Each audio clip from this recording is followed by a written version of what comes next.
നമ്മൾ റോമർക്ക് എഴുതിയ ലേഖനമാണ് പഠിച്ചുകൊണ്ടിരിക്കുന്നത്. 5-ാം അധ്യായം നമ്മൾ പഠിച്ച് ഏകദേശം കഴിഞ്ഞിരുന്നു. എന്നാൽ ഈ 5-ാം അധ്യായത്തിലെ ചില വാക്യങ്ങൾ കൂടി നമ്മുടെ ചിന്തയ്ക്ക് വിധേയപ്പെടണം എന്ന് ഞാൻ ചിന്തിക്കുകയാണ്. 5-ാം അധ്യായത്തിന്റെ 19-ാം വാക്യത്തിൽ ഏക മനുഷ്യന്റെ അനുസരണക്കേടിനാൽ അനേകർ പാപികളായി തീർന്നതുപോലെ ഏകന്റെ അനുസരണത്താൽ അനേകർ നീതിമാന്മാരായി തീരും. അപ്പോൾ കർത്താവായ യേശുക്രിസ്തു അനുസരിച്ചു പിതാവിന്റെ ഇഷ്ടത്തിന് പൂർണ്ണമായും വിധേയപ്പെട്ടിരുന്നു എന്ന് നമുക്ക് കാണാനായിട്ട് സാധിക്കും.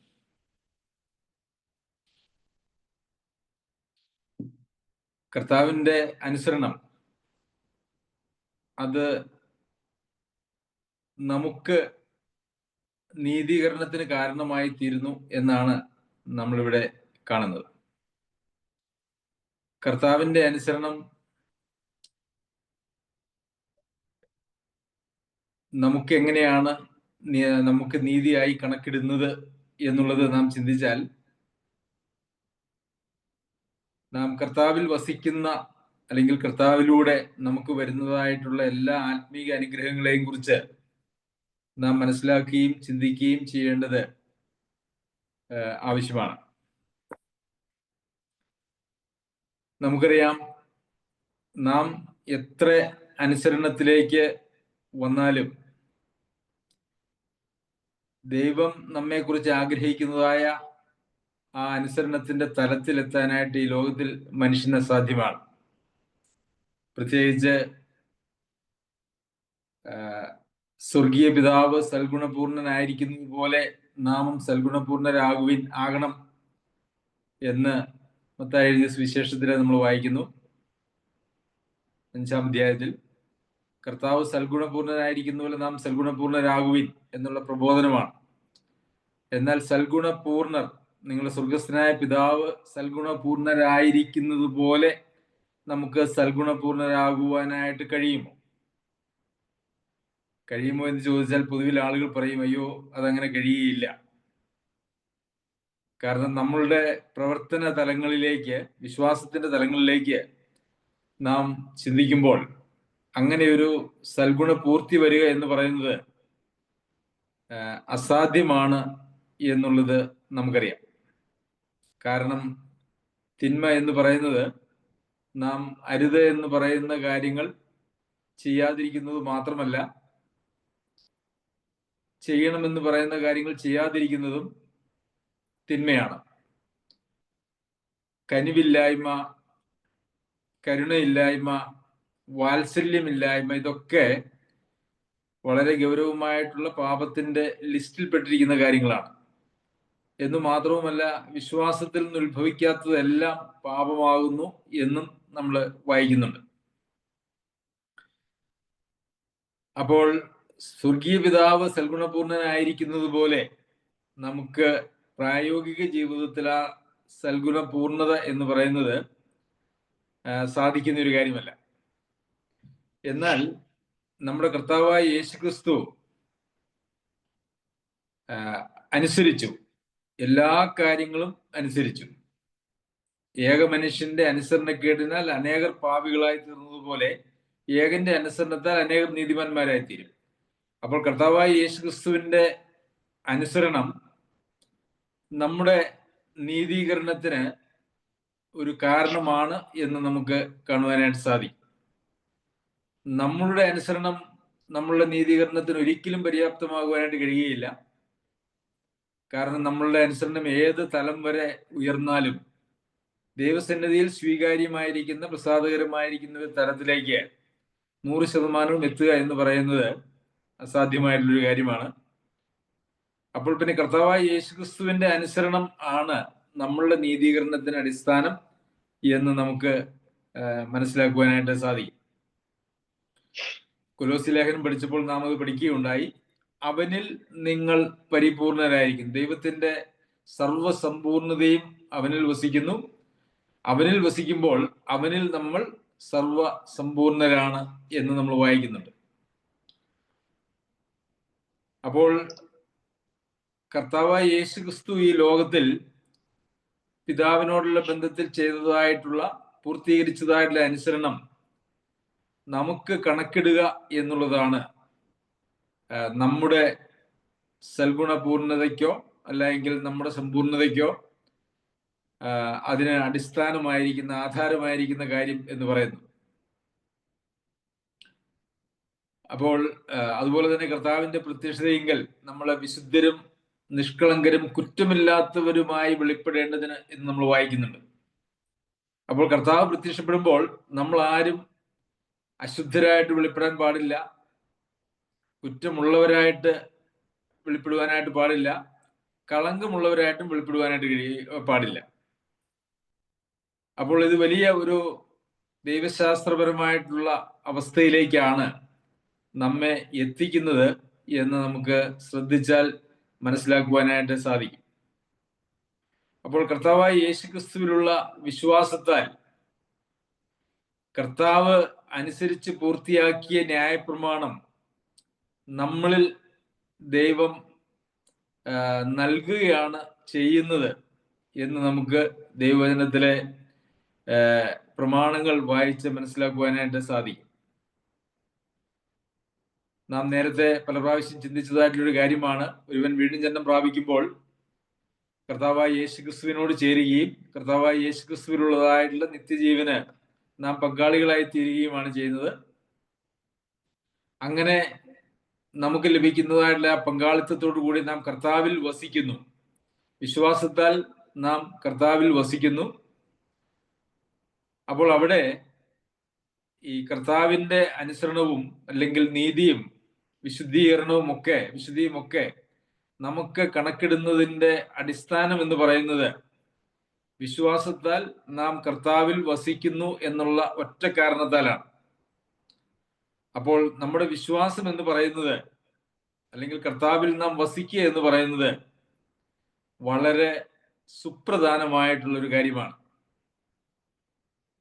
പലപ്പോഴും ഇന്ന് അനേക സുവിശേഷ വിഹിത സഭകളിൽ പോലും ഈ കർത്താവിൽ വസിക്കുന്നതിനെ കുറിച്ചോ അവനിൽ ഇരിക്കുന്നതിനെ കുറിച്ചോ ഉള്ളതായുള്ള പഠനങ്ങൾ വളരെ അപൂർവമാണ്.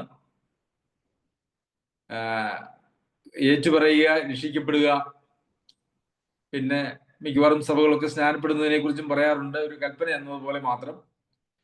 അത് കഴിഞ്ഞു കഴിഞ്ഞാൽ പിന്നെ നമ്മൾ നമ്മുടെ ഒരു ജീവിതം ജീവിക്കുക, അതിനുവേണ്ടി നമ്മുടെ ജീവിതത്തിന് വേണ്ടി കർത്താവിനെ ഉപയോഗിക്കുക, പ്രാർത്ഥനയിലൂടെയും ഉപവാസത്തിലൂടെയും ഒക്കെ കർത്താവിനെ നമ്മുടെ ജീവിത സൗകര്യങ്ങൾക്ക് വേണ്ടി ഉപയോഗിക്കുക.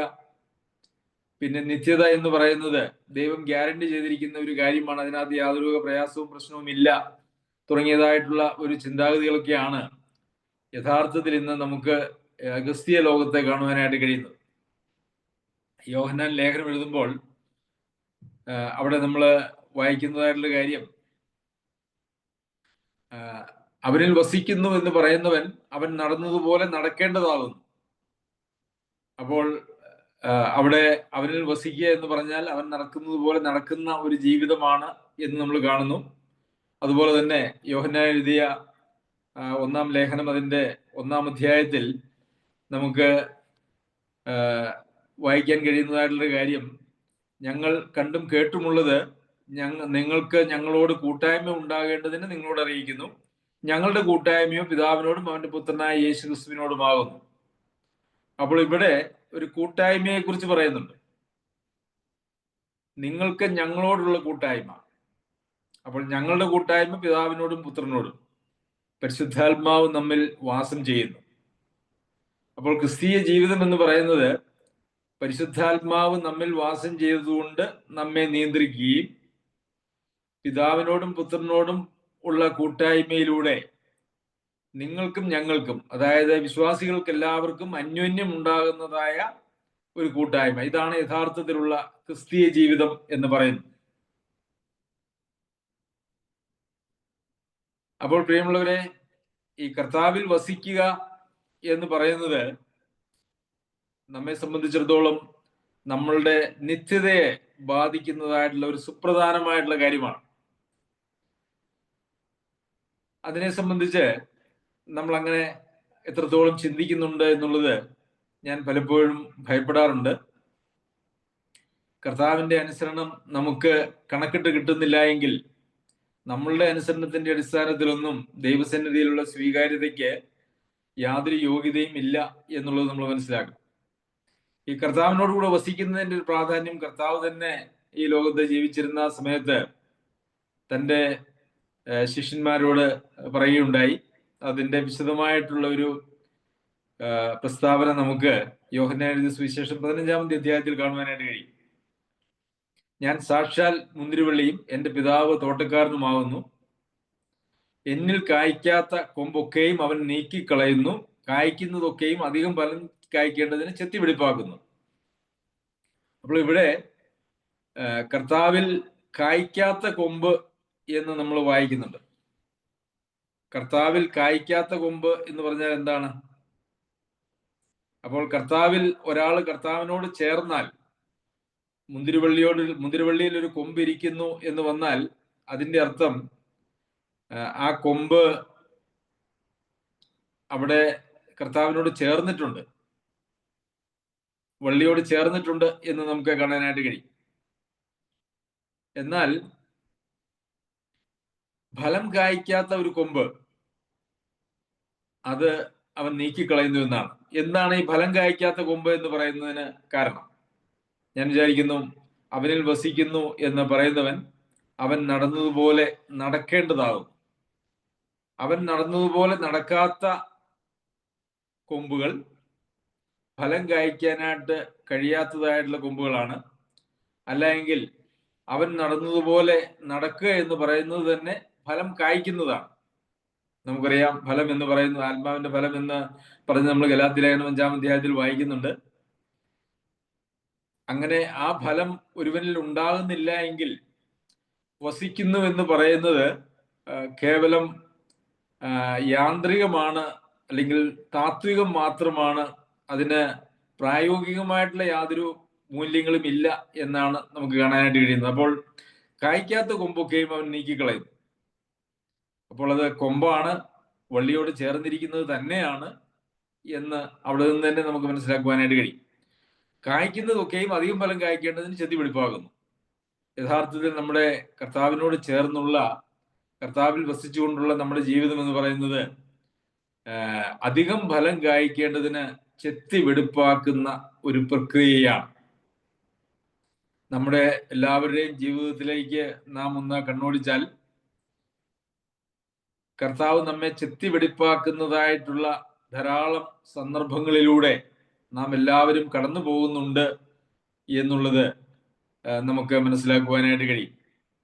നമ്മെ ചെത്തുന്നുമില്ല, വെടിപ്പാക്കുന്നുമില്ല എങ്കിൽ ഒരുപക്ഷെ സാധ്യതയുള്ള കാര്യം എന്ന് പറയുന്നത് നമ്മൾ ഫലം കായ്ക്കാത്ത കൊമ്പ് എന്നുള്ള നിലയിൽ വെട്ടി നീക്കിയിരിക്കുന്ന ഒരു കൊമ്പ് എന്ന് വരുവാനായിട്ടുള്ള സാധ്യതയുണ്ട്. നമുക്കങ്ങനെ വിധിക്കാനായിട്ടൊന്നും കഴിയില്ല. ഞാൻ ഇത് വായിച്ച് ധ്യാനിച്ചപ്പോൾ ഞാനിങ്ങനെ ചിന്തിക്കുകയായിരുന്നു, എബ്രായർക്ക് എഴുതിയ ലേഖനം. അവിടെ ലേഖനകാരൻ അവര് വളരെ, അതായത് വിശ്വാസത്തിൽ നിലനിൽക്കുന്നതിന്റെ ഫലമായിട്ട് വളരെ കഷ്ടതയിലൂടെ, ശോധനയിലൂടെ, ഒരുപക്ഷെ ഇനി പഴയ വിശ്വാസത്തിലേക്ക് കടന്നു പോകാൻ വരെ ആലോചിക്കത്തക്ക രീതിയിൽ സഹിക്കാൻ കഴിയാത്തതായിട്ടുള്ള പ്രയാസങ്ങളിലൂടെ അവരെ കടന്നു പോകുമ്പോഴും ലേഖനകാരൻ അവരോട് പറയുന്നതായിട്ടുള്ള കാര്യം നമുക്കൊരു പക്ഷേ ഇച്ചിരി ക്രൂരമായി പോയോ എന്ന് പോലും ചിന്തിക്കുവാനായിട്ടുള്ള സാധ്യതയുണ്ട്. 12-ാം അധ്യായത്തില് മകനെ കർത്താവിന്റെ ശിക്ഷ നിരസിക്കരുത്, അവൻ ശാസിക്കുമ്പോൾ മുഷിയും വരുത്. കർത്താവ് താൻ സ്നേഹിക്കുന്നവരെ ശിക്ഷിക്കുന്നു, താൻ കൈക്കൊള്ളുന്ന ഏതു മകനെയും തല്ലുന്നു എന്നിങ്ങനെ മക്കളോട് എന്ന പോലെ നിങ്ങളോട് സംവദിക്കുന്ന പ്രബോധനം നിങ്ങൾ മറന്നു കളഞ്ഞുവോ?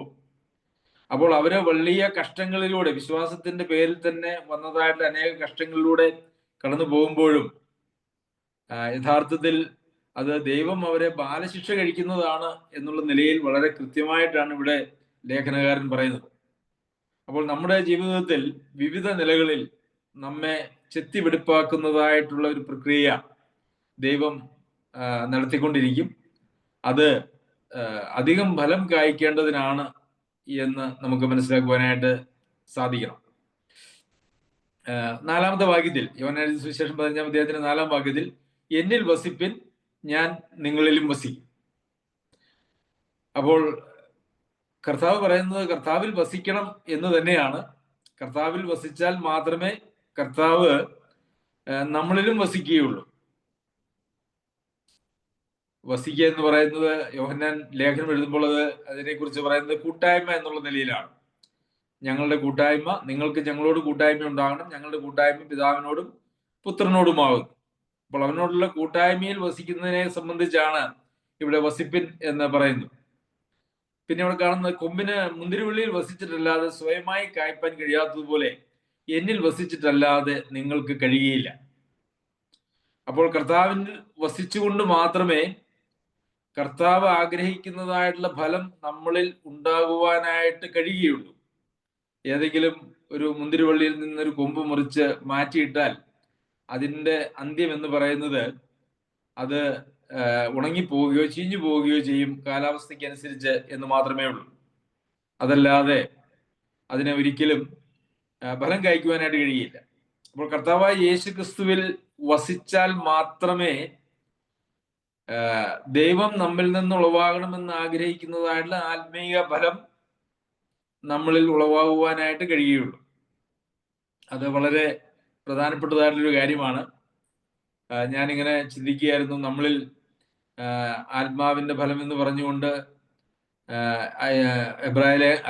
ഗലാത്യ ലേഖനത്തിൽ നാം വായിക്കുന്നതായിട്ടുള്ള കാര്യങ്ങൾ നമ്മളിൽ ഈ കാലങ്ങളിൽ ഒന്നും ഉണ്ടായി വരികയോ വളർന്നു വരികയോ ചെയ്തിട്ടില്ല എങ്കിൽ ഒരുപക്ഷെ നാം കർത്താവിൽ വസിച്ചുകൊണ്ട് ഫലം കായ്ക്കുവാനായിട്ട് ശ്രദ്ധിച്ചിട്ടില്ല, അല്ലെങ്കിൽ കർത്താവിൽ നാം വസിക്കുന്നില്ല. നമ്മളുടെ വിശ്വാസ ജീവിതം എന്ന് പറയുന്നത് കേവലം ചില ആചാരാനുഷ്ഠാനങ്ങളിൽ മാത്രം അടിസ്ഥാനപ്പെട്ടതാണ്. അതല്ലാതെ കർത്താവിൽ വസിക്കുന്നതുമായി യാതൊരു ബന്ധവുമില്ല എന്നുള്ളതാണ്. പ്രത്യേകിച്ച് കർത്താവിൽ വസിക്കുന്നതിനെ കുറിച്ചോ കർത്താവിനോട് ചേരുന്നതിനെ കുറിച്ചോ ഒന്നും ഗൗരവമായി പഠിപ്പിക്കാത്തതായിട്ടുള്ള ഈ ക്രിസ്തീയ ലോകത്ത് അത് സംബന്ധിക്കുന്നതായിട്ടുള്ള ധാരണകൾ വിശ്വാസികൾ ഉണ്ടാകുക എന്ന് പറയുന്നത് വളരെ പ്രയാസമാണ്. അങ്ങനെ ഉണ്ടാകുക ഒരു വിധത്തിൽ പറഞ്ഞു കഴിഞ്ഞാൽ അസാധ്യവുമാണ്. കർത്താവിനോട് ചേരുവാൻ സ്നാനമേറ്റിരിക്കുന്നവരായ നിങ്ങൾ എന്ന് നമ്മൾ വായിക്കുന്നു. എന്നാൽ സ്നാനത്തെക്കുറിച്ച് പോലും പഠിപ്പിക്കുന്നത് കർത്താവിനോട് ചേർന്നതിന് ശേഷം കർത്താവിനോട് ചേർന്നതിന്റെ ഒരു പരസ്യ പ്രസ്താവന അല്ലെങ്കിൽ പ്രഖ്യാപനം എന്നുള്ള നിലയിലാണ്. അപ്പോൾ ദൈവവചനത്തിൽ പറഞ്ഞിരിക്കുന്നതായിട്ടുള്ള കാര്യങ്ങളൊന്നും അതുപോലെ പഠിപ്പിക്കാതെ പിശാച് അതിനെയൊക്കെ വളരെ വിദഗ്ധമായി കോട്ടി ഒരുപക്ഷെ ദൈവസന്നിധിയിലേക്ക് ആളുകൾ ചെന്നു ചേരുവാനോ കർത്താവുമായിട്ടുള്ള കൂട്ടായ്മയിൽ നിലനിൽക്കുവാനോ ഉള്ള ആവശ്യബോധം പോലും വിശ്വാസികൾ നൽകുന്നില്ല എന്നുള്ളതാണ്. നാം ക്രിസ്തുവിൽ വിശ്വസിക്കുമ്പോൾ, വീണ്ടും ജന്മം പ്രാപിക്കുമ്പോൾ നമുക്ക് എല്ലാവർക്കും ഇൻഡിവിജ്വലായിട്ട് ദൈവം നിത്യജീവനെ നൽകുകയാണ് എന്നുള്ള ബൈബിൾ വിരുദ്ധമായിട്ടുള്ള പഠിപ്പീര് പോലും മനുഷ്യന്റെ നിത്യമായിട്ടുള്ള രക്ഷയെയും കർത്താവിൽ വസിക്കുന്നതിനെയും അർത്ഥശൂന്യമാക്കുന്നതായിട്ടുള്ള പ്രസ്താവനകളാണ്. വഴിയും സത്യവും ജീവനും ഞാനാകുന്നു, അവനിൽ ജീവൻ ഉണ്ടായിരുന്നു, അവൻ തന്നെ സത്യദൈവവും നിത്യജീവനും. അപ്പോൾ കർത്താവിനോട് ചേരുമ്പോൾ, കർത്താവിൽ വസിക്കുമ്പോൾ കർത്താവിലുള്ള ആ നിത്യജീവന്റെ പങ്കാളിത്തമാണ് നമുക്ക് ലഭിക്കുന്നത് എന്നുള്ള വിശ്വാസ ജീവിതത്തിന്റെ അടിസ്ഥാന കാര്യങ്ങൾ പോലും ഇന്ന് അനേകർക്ക് അറിയില്ല എന്നുള്ളതാണ് യാഥാർത്ഥ്യം. എന്നിൽ വസിച്ചിട്ടല്ലാതെ നിങ്ങൾക്ക് കഴിയുകയില്ല, സ്വന്തമായി കായ്പാൻ ആർക്കും കഴിയുകയില്ല. ഇനി സ്വന്തമായിട്ട് കായ്ക്കാനായിട്ട് നമുക്ക് ശ്രമിക്കാനായിട്ട് കഴിയും. നമുക്കറിയാം, നമുക്ക് പലതിനെയും നമുക്ക് അനുകരിക്കുവാനായിട്ട് കഴിയും. നമുക്ക് സ്നേഹമില്ലെങ്കിൽ സ്നേഹം നടിക്കുവാനായിട്ട് കഴിയും. സമാധാനമില്ലാത്ത ജീവിതമാണെങ്കിൽ സമാധാനത്തോടു കൂടിയാണ് ജീവിക്കുന്നത് നമുക്ക് നടിക്കുവാനായിട്ട് കഴിയും. നമുക്ക് സൗമ്യതയില്ലെങ്കിലും നമ്മുടെ സംസാരത്തിന്റെ ശൈലി കൊണ്ടോ ഒക്കെ നമുക്ക് സൗമ്യത നടിക്കുവാനായിട്ട് കഴിയും. നമുക്ക് ഇന്ദ്രിയജയം ഇല്ലെങ്കിലും അത് മറ്റുള്ളവരുടെ മുമ്പാകെ അത് കാണിക്കാതെ ഇന്ദ്രിയജയം ഉണ്ട് എന്നുള്ള ഒരു പുറംമൂടി നമുക്ക് കാണിക്കുവാനായിട്ട് കഴിയും. ദയയില്ലെങ്കിലും പരോപകാരം ചെയ്യാൻ മനസ്സില്ലെങ്കിലും നമുക്ക് എന്തെങ്കിലുമൊക്കെ നമ്മളിൽ നിന്നായിട്ട് ചെയ്തുകൊണ്ട്, എന്തെങ്കിലുമൊക്കെ എപ്പോഴെങ്കിലുമൊക്കെ ചെയ്തുകൊണ്ട് നമുക്ക് പലതും അനുകരിക്കുവാനായിട്ട് കഴിയും. എന്നാൽ ദൈവം നമ്മളിൽ നിന്നുളവാകുന്നതായിട്ടുള്ള ഫലമല്ല, അത് ദൈവസന്നിധിയിൽ സ്വീകാര്യമല്ല. അതിനെ ജഡത്തിന്റെ പ്രവൃത്തികൾ എന്ന് മാത്രമേ പറയുവാനായിട്ട് കഴിയുള്ളൂ. നമ്മളിൽ നിന്നുണ്ടാവുന്നതായ അല്ലെങ്കിൽ ജഡത്തിൽ നിന്നുണ്ടാകുന്നതായിട്ടുള്ള നല്ല പ്രവൃത്തികൾക്ക് പോലും അതിനോട് ചേർന്ന് ദോഷമായിട്ടുള്ള മനോഭാവങ്ങളും ലക്ഷ്യങ്ങളും ഒക്കെ ഉണ്ടായിരിക്കും. അതൊന്നും ദൈവസന്നിധിയിൽ സ്വീകാര്യമല്ലാത്തതായിട്ടുള്ള കാര്യങ്ങളാണ്. അപ്പോൾ സ്വയമായി കായ്ക്കുവാൻ, ദൈവസന്നിധിയിൽ സ്വീകാര്യമുള്ള ഒരു ഫലം കായ്ക്കുവാൻ നമ്മളെ കൊണ്ട് കഴിയുകയില്ല. എന്നാൽ കർത്താവിൽ വസിച്ചിട്ടല്ലാതെ അത് നടക്കുകയില്ല എന്ന് നമ്മൾ വായിക്കുന്നുണ്ട്. പിന്നെ 5-ാമത്തെ വാക്യത്തിലേക്ക് വരുമ്പോൾ, ഞാൻ മുന്തിരിവള്ളിയും നിങ്ങൾ കൊമ്പുകളുമാകുന്നു, ഒരുത്തിന് എന്നിലും ഞാൻ അവനിലും വസിക്കുന്നുവെങ്കിൽ അവൻ വളരെ ഫലം കായ്ക്കും, എന്നെ പിരിഞ്ഞ് നിങ്ങൾക്ക് ഒന്നും ചെയ്യുവാൻ കഴിയില്ല. നമുക്കറിയാം, കർത്താവിനെ പിരിഞ്ഞ് ജീവിക്കുന്ന ആളുകളാണ് ഈ ലോകത്തിലുള്ളവരെല്ലാവരും. എല്ലാവരുമല്ല, ബഹുഭൂരിപക്ഷം ആളുകളും അങ്ങനെയാണ്.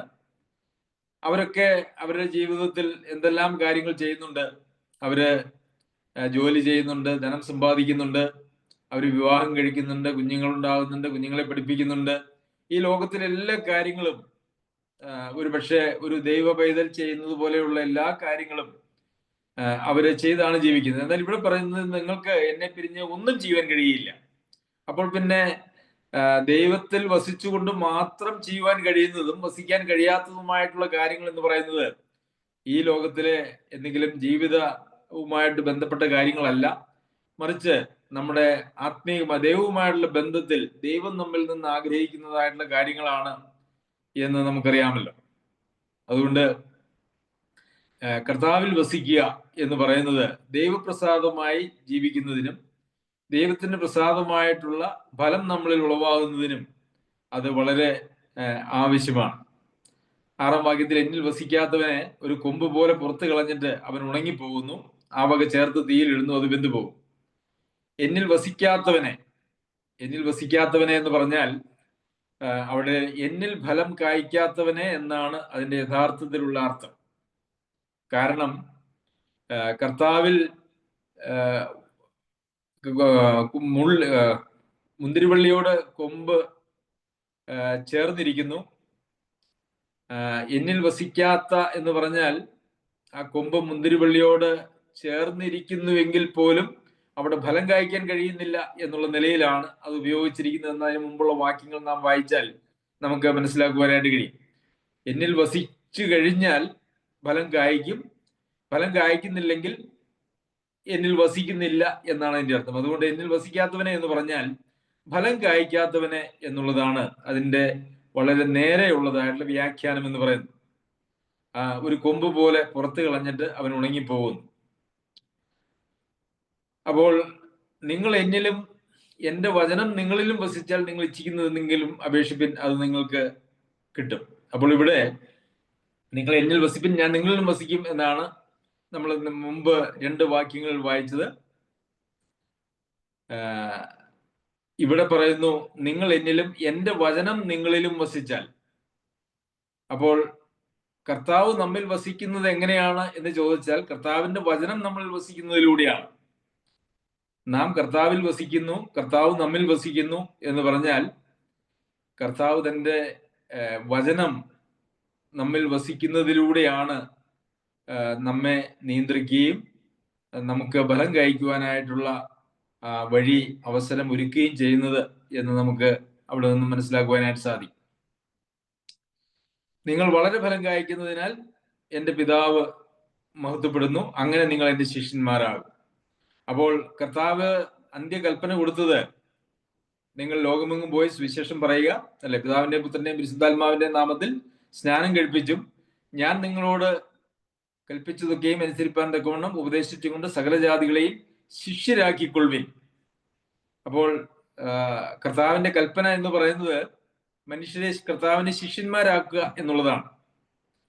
അപ്പോൾ കർത്താവിന്റെ ശിഷ്യന്മാർ ആരാണ് എന്ന് ചോദിച്ചാൽ, അങ്ങനെ ഫലം കായ്ക്കുന്ന ആളുകളാണ് കർത്താവിന്റെ ശിഷ്യന്മാർ ആയിട്ട് കർത്താവ് പരിഗണിക്കുന്നുള്ളൂ എന്ന് നമുക്ക് കാണുവാനായിട്ട് സാധിക്കും. പ്രിയമുള്ളവരെ, നാം ദൈവം ആഗ്രഹിക്കുന്ന നിലയിൽ ഫലം കായ്ക്കുന്ന ആളുകളാണ്. നമ്മൾ ആത്മീയമായിട്ടുള്ള ഫലങ്ങൾ ഉണ്ടാകുന്നില്ല എങ്കിൽ അതിന്റെ അർത്ഥം നാം അവനിൽ വസിക്കുന്നില്ല എന്നുള്ള ഒരു യാഥാർത്ഥ്യമാണ്. നമുക്കറിയാം, ഏതെങ്കിലും ഒരു കൊമ്പ് അതിന്റെ വൃക്ഷത്തോട് ചേർന്നിരുന്നാൽ ഫലം കായ്ക്കാതിരിക്കാനായിട്ട് അതിന് കഴിയുകയില്ല.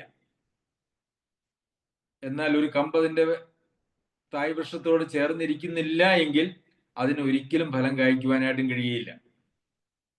നമ്മുടെ ജീവിതത്തെ നാം ഒന്ന് പരിശോധിച്ചാൽ നമ്മളിൽ ഈ കഴിഞ്ഞ കാലങ്ങളിൽ എത്രമാത്രം ഫലം അല്ലെങ്കിൽ ഫലങ്ങൾ നമ്മളിൽ ഉളവായിട്ടുണ്ട് എന്നുള്ളത് കർത്താവിനോട് ചേർന്ന് നാം വസിക്കുന്നവരാണോ എന്നുള്ളത് മനസ്സിലാക്കുന്നതിന് ഒരു അളവുകോലാണെന്ന് ഞാൻ വിചാരിക്കുന്നു, ഒരു സ്കെയിലാണ്. ഇന്ന് പല ആളുകളും ക്രിസ്തീയ ജീവിതത്തെ കണക്കാക്കുന്നത് ക്രിസ്തുവിനോടൊത്തുള്ള ഒരു ജീവിതം, കർത്താവ് നമ്മെ ഏൽപ്പിച്ചു പോയ, തുടരുവാൻ നമ്മെ ഏൽപ്പിച്ചു പോയതായിട്ടുള്ള ആ ശുശ്രൂഷ കർത്താവിൽ വസിച്ചുകൊണ്ട് ചെയ്യുന്നതായിട്ടുള്ള ഒരു ജീവിതം എന്നുള്ള നിലയിലൊന്നുമല്ല. പിശാച് യഥാർത്ഥത്തിൽ വഞ്ചിച്ച് ബഹുഭൂരിപക്ഷം ആളുകളെയും യഥാർത്ഥ ക്രിസ്തീയ ജീവിത മാർഗത്തിൽ നിന്നും മാറ്റിക്കളഞ്ഞിരിക്കുന്നു എന്ന് നമുക്ക് കാണുവാനായിട്ട് സാധിക്കും. നമ്മളിൽ ഫലം ഉണ്ടാകുക എന്ന് പറയുന്നത്, നമുക്ക് ഗലാത്യ ലേഖനത്തിലേക്ക് വന്നാൽ അവിടെ നമ്മളിൽ ഉണ്ടാകേണ്ടതായിട്ടുള്ള ഫലത്തെക്കുറിച്ച് നാം കാണുമ്പോൾ അത് ദൈവികമായിട്ടുള്ള സ്വഭാവങ്ങൾ നമ്മളിൽ രൂപപ്പെടുക എന്നുള്ളതാണ് എന്ന് നമുക്ക് കാണുവാനായിട്ട് സാധിക്കും. എന്താണ് ദൈവികമായിട്ടുള്ള സ്വഭാവങ്ങൾ? സ്നേഹം, ദൈവം സ്നേഹമാകുന്നു നമ്മൾ വായിക്കുന്നു. അതുപോലെ തന്നെ സ്നേഹം, സന്തോഷം, സമാധാനം, ദീർഘക്ഷമ, ദയ, പരോപകാരം, വിശ്വസ്തത, സൗമ്യത, ഇന്ദ്രിയജയം, ഇതൊക്കെയാണ് ഈ വകയ്ക്ക് എന്ന് വെച്ചാൽ ആ ഒരു ലിസ്റ്റ് പൂർണ്ണമാണ് എന്നതിന് അർത്ഥമില്ല, അത്രയേ ഉള്ളൂ എന്നുമില്ല. ഇതൊക്കെയും യഥാർത്ഥത്തിൽ ഈ വക എന്ന് പറയുന്നത് കൊണ്ട് തന്നെ അതിൽ കൂടുതലും ഉണ്ട് എന്നുള്ളത് നമുക്ക് കാണുവാനായിട്ട് കഴിയും. അപ്പോൾ ദൈവികമായിട്ടുള്ള സ്വഭാവം, മനുഷ്യനെ ദൈവം സൃഷ്ടിച്ചത് തന്റെ തേജസ് ഉള്ളവനായിട്ടാണ്. പാപത്താൽ തേജസ് നഷ്ടപ്പെട്ടപ്പോൾ ഈ വക കാര്യങ്ങളൊക്കെയാണ് മനുഷ്യന് നഷ്ടപ്പെട്ടത്.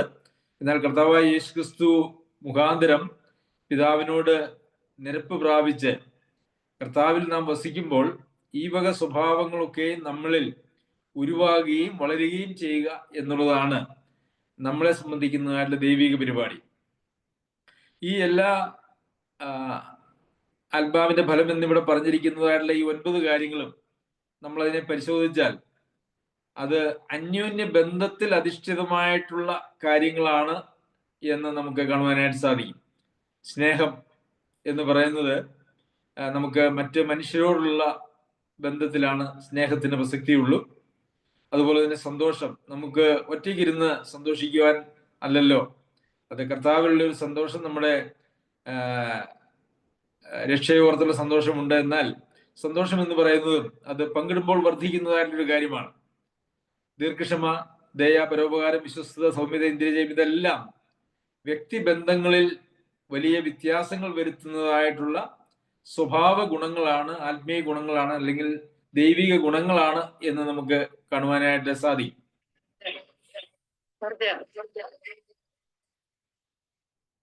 അപ്പോൾ നാം ശ്രദ്ധിക്കേണ്ടതായിട്ടുള്ളൊരു കാര്യം, ക്രിസ്തീയ ജീവിതത്തിന്റെ ആകത്തുക എന്ന് പറയുന്നത് യഥാർത്ഥത്തിൽ ദൈവം ആഗ്രഹിക്കുന്നത് പോലെയുള്ള ഒരു വ്യക്തിബന്ധങ്ങൾ നമ്മുടെ സഭകളിൽ ഉണ്ടാവുക എന്നുള്ളതാണ്.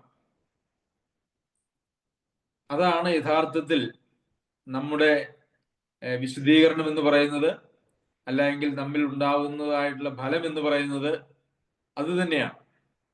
ദൈവം ആഗ്രഹിക്കുന്നതായിട്ടുള്ള സ്വഭാവ ഗുണങ്ങൾ വ്യക്തികൾ തമ്മിലുള്ള ബന്ധങ്ങളിൽ വെളിപ്പെടുക, അന്യോന്യ ബന്ധങ്ങളിൽ വെളിപ്പെടുക. അത് സ്നേഹത്തിലും സന്തോഷത്തിലും ക്ഷമിക്കുന്നതിലും ദയ കാണിക്കുന്നതിലും പരോപകാരത്തിലും വിശ്വസ്തതയിലും സൗമ്യതയിലും ഇന്ദ്രിയജയത്തിലും ഒക്കെ അത് വെളിപ്പെടേണ്ടതായിട്ടുണ്ട്. അപ്പോൾ ഈ വക ആത്മീകമായിട്ടുള്ള സ്വഭാവ ഗുണങ്ങൾ, ദൈവികമായിട്ടുള്ള ഗുണങ്ങൾ നമ്മിൽ ഈ കാലങ്ങളിൽ എത്രത്തോളം വളർന്നു വന്നിട്ടുണ്ട് എന്നുള്ളത് നാം ഓരോരുത്തരും നമ്മെക്കുറിച്ച് പരിശോധിക്കേണ്ടത് ആവശ്യമാണ്. അങ്ങനെ ഉണ്ടായി വരുന്നുവെങ്കിൽ മാത്രമേ നാം കർത്താവിൽ വസിക്കുന്നുള്ളൂ എന്ന് നമുക്ക് കാണുവാനായിട്ട് സാധിക്കും. കാരണം കർത്താവ് തന്നെ പറഞ്ഞത്, എന്നിൽ വസിച്ചല്ലാതെ നിങ്ങൾക്ക് ഒന്നും ചെയ്യുവാനായിട്ട് കഴിയുകയില്ല. കർത്താവ് നമ്മുടെ ജീവിതത്തിൽ ചെയ്യാൻ ആഗ്രഹിക്കുന്നതായ വിശുദ്ധീകരണം, അല്ല എങ്കിൽ നമ്മളിലൂടെ ദൈവം ചെയ്യുവാനായിട്ട് ആഗ്രഹിക്കുന്നതായിട്ടുള്ള ഒരു കർത്താവിന്റെ ദാസന്മാർ അല്ലെങ്കിൽ അംബാസഡർമാർ എന്നുള്ള നിലയിൽ, സ്ഥാനാപതികൾ എന്നുള്ള നിലയിൽ ചെയ്യുവാൻ ആഗ്രഹിക്കുന്നതായിട്ടുള്ള എല്ലാ കാര്യങ്ങളും കർത്താവിൽ വസിച്ചുകൊണ്ട് മാത്രമേ നമുക്ക് ചെയ്യുവാനായിട്ട് കഴിയുള്ളൂ. അപ്പോൾ കർത്താവിന്റെ അനുസരണം നമുക്ക് കണക്കിടണമെങ്കിൽ, കർത്താവിന്റെ നീതി നമ്മുടെ നീതിയായ ദൈവം കണക്കിടണമെങ്കിൽ, കർത്താവിന്റെ വിശുദ്ധി നമ്മുടെ വിശുദ്ധിയായിട്ട് ദൈവം കണക്കിടണമെങ്കിൽ, നമുക്ക് എന്തെങ്കിലും നമ്മളുടെ ജീവിതത്തിലോ അതുപോലെ തന്നെ മറ്റുള്ളവരോടുള്ള ബന്ധത്തിലോ നാം എന്തെങ്കിലും പ്രയോജനമുള്ളവരായി, ദൈവത്തിന് പ്രയോജനമുള്ളവരായി തീരണമെങ്കിൽ നാം കർത്താവിൽ വസിക്കുക എന്ന് പറയുന്നത് ഏറെ പ്രാധാന്യമുള്ള ഒരു കാര്യമാണ്. അപ്പോൾ കർത്താവിൽ വസിക്കുന്നത് വിശ്വാസത്താലാണ് എന്ന് നമുക്കറിയാം. അപ്പോൾ നമ്മുടെ വിശ്വാസം എന്ന് പറയുന്നത് നമ്മൾ ഏറെ പരിശോധിക്കേണ്ടതായിട്ടുള്ളൊരു വിഷയമാണ്. ദൈവവചനത്തിൽ വിശ്വാസം എന്ന് പറയുന്നത് എന്താണ് എന്നുള്ളതിനെ കുറിച്ച് കഴിഞ്ഞ കാലങ്ങളിൽ ധാരാളം ക്ലാസ്സുകൾ നമ്മൾ എടുത്തിട്ടുണ്ട്. അത് സംബന്ധിച്ച് ഒരു വ്യക്തമായിട്ടുള്ള ധാരണ നിങ്ങൾക്ക് ലഭിച്ചിട്ടുണ്ട് എന്ന് ഞാൻ വിചാരിക്കുന്നു. ഈ ലോകത്തിലെ ഒന്നുമായിട്ട് ബന്ധപ്പെട്ട കാര്യങ്ങളല്ല വിശ്വാസം എന്ന് പറയുന്നത്. അത് ദൈവം നമുക്ക് വേണ്ടി ചെയ്തതും നമ്മളിലൂടെ ചെയ്യുന്നതും നമുക്കായിട്ട് ഒരുക്കിയിരിക്കുന്നതുമായിട്ടുള്ള നിത്യപരിപാടിയിലുള്ള കാര്യങ്ങൾ മാത്രമാണ് ആ വിശ്വാസത്തിൽ ഉൾപ്പെട്ടിരിക്കുന്നതായിട്ടുള്ള കാര്യങ്ങൾ. അതുകൊണ്ട് പ്രിയമുള്ളവരെ, നമുക്ക് നമ്മെ തന്നെ വളരെ ഗൗരവമായിട്ടുള്ള ഒരു പരിശോധനയിലൂടെ നാം നമ്മെ തന്നെ കടത്തിവിടേണ്ടത് ആവശ്യമാണ്. കർത്താവായ യേശുക്രിസ്തുവിങ്കൽ ഫലം കായ്ക്കാനായിട്ട് നമുക്ക് കഴിയുന്നില്ല എങ്കിൽ, ഫലം കായ്ക്കുന്നില്ല എങ്കിൽ, കർത്താവിൽ വസിക്കാത്ത ഒരു കൊമ്പായി കണക്കാക്കി അതിനെ വെട്ടി കളയും എന്ന് തന്നെയാണ് നമ്മൾ വായിക്കുന്നത്. ദൈവം നമ്മെ സഹായിക്കട്ടെ. നമ്മുടെ വചനപഠനം വരുന്ന ദിവസങ്ങളിൽ കർത്താവിന് വേണ്ടി ഫലം കായ്ക്കുവാനും, കർത്താവിൽ വസിച്ച് കർത്താവിലുള്ള നീതിയും വിശുദ്ധിയും ജ്ഞാനവും ഒക്കെ നമുക്ക് കണക്കിടേണ്ടതിനും ദൈവം ഇടവരുത്തട്ടെ. അവന്റെ അതിപരിശുദ്ധ നാമം വാഴ്ത്തപ്പെടുമാറാകട്ടെ.